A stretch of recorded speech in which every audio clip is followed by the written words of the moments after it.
Good morning class. Welcome to your English language class. So today let's begin with conjunctions. So what are conjunctions?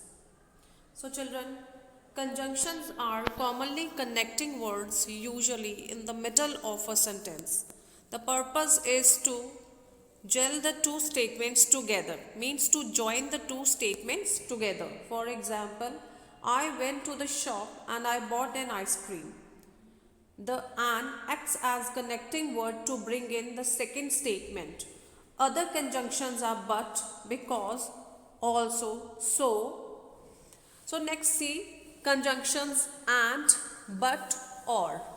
Conjunction is a word, as I told you, that joins words or phrases together. We use "and" to join or add words together. Example, he likes to eat ham and cheese. So now here it is we use to show a choice or possibilities. So we use or to show the choice or possibilities. She will eat pizza or hamburger for lunch. Then we use but to show opposite or conflicting ideas. The dog is small but he can run fast. Next is though. Though is a conjunction that contrasts two ideas or statements. For example, see, though it is sunny, it's not so warm. In less formal spoken English, we can place though at the end of a sentence or clause to contrast or make the previous statement less strong. It's sunny, it's not so warm, though.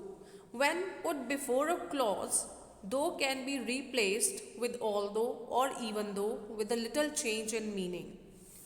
Although it is sunny, it's not so warm. Even though it's sunny, it's not so warm. Next is children because, as, since, or for. These conjunctions are used to indicate reason. They can be placed at the beginning of the sentence or between the two parts at are being joined. They have similar meanings. So because we use because to give the reason of something that is important for the listener. Because my brother did not keep his promise, I couldn't go fishing. So here reason is being given here. When we want to emphasize the reason, we use the because clause at the end. Now as and since. Like because we use as and since to give reason, but with as and since the reason should already be known by the listener. As we lost the final game, we couldn't qualify for the semi-final.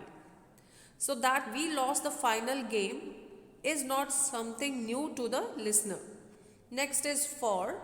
For also introduces a new reason to the listener as because does. For clause cannot be used in the beginning. I had to stay at home and finish my assignment for the deadline was soon. I am going to Los Angeles for the NBA finals. Thank you and have a nice day.